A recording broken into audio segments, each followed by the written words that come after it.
I sued my girlfriend after she scrapped my vintage 1967 Impala while I was away. What happened next sparked a debate no one expected. Sometimes we come across situations that make us stop and really think, because on the surface they seem simple, but once you sit with them, you realize they're about boundaries, trust, and consequences. This is one of those stories, so take a seat, because this is what happened to original OP. I bought a 1967 Chevy Impala 4-door back in February of 2019. It wasn't just a car to me, it was a long-term project, something I poured myself into. Over the course of about a year and a half, I put more than $11,000 into it between parts, services, and the vehicle itself. A couple months before all of this happened, I bought my first house. One of the biggest selling points was the 2.5 car garage, which finally gave me the space to really work on the restoration properly. I moved the Impala in and fully tore it down. The body was in one bay, the chassis in another, and the rest of the garage was filled with parts. About 2 months later, my girlfriend moved in with me during the lockdowns. And from the start, she hated the car. The reason was simple: she wanted to park her car in the garage. I told her no. I have 2 acres of land, plenty of parking under shady trees, and even a barn if her car absolutely needed to be inside. But the garage wasn't just storage, it was the workspace for a project that couldn't be put back together real quick. I was firm about it. This was my house, and this project mattered to me. She didn't like that answer.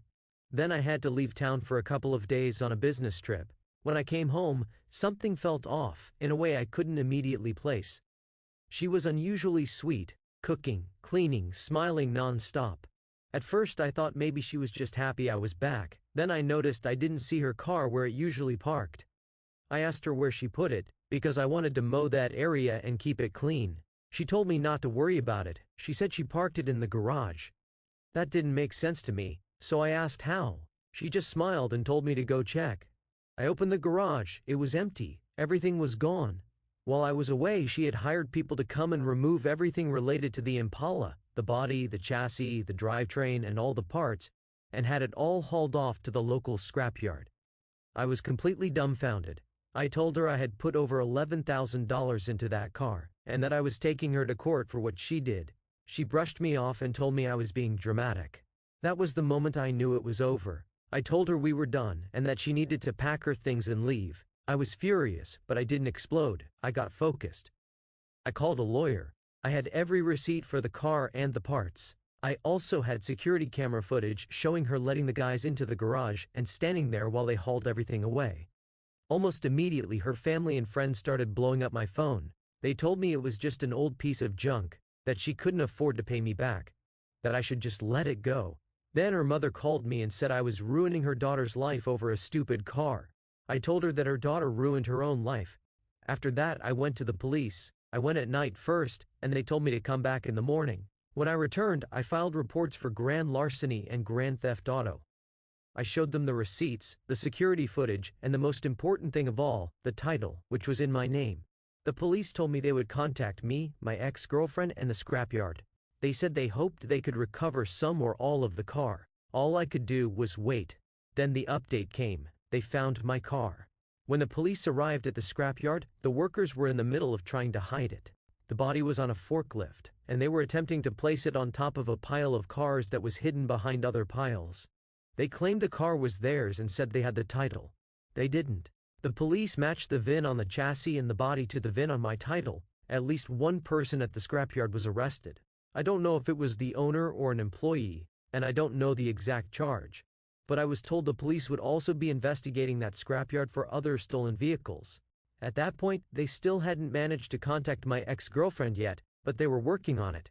I was relieved in a way that's hard to explain. I kept saying how glad I was they found it. I also knew that parts are easy to lose, so I prepared an album of photos documenting the teardown process, so I could prove what belonged to me and try to recover as much as possible.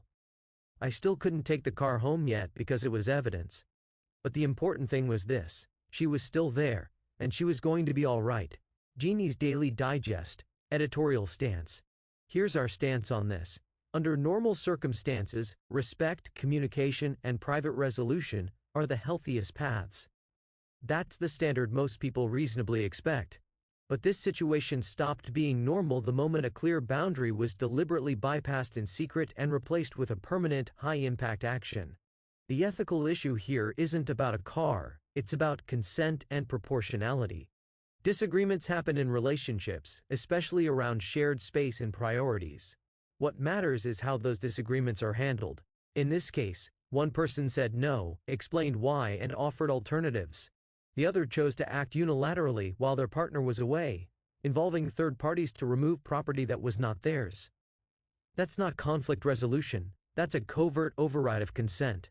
When someone takes irreversible action against another person's clearly stated boundary, especially involving significant personal property, the situation shifts from emotional disagreement to ethical and legal accountability. Expecting the harmed party to handle it privately after that is unreasonable. Consequences are not cruelty, they are accountability. Responsibility lies with the person who created the irreversible harm, not with the person who refused to absorb it silently.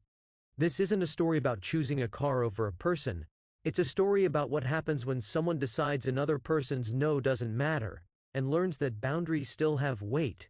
Based on the facts as presented, was I in the wrong?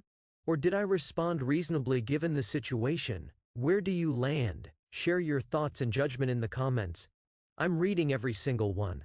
Like and subscribe for more stories that explore real-world dilemmas through logic, empathy, and social norms.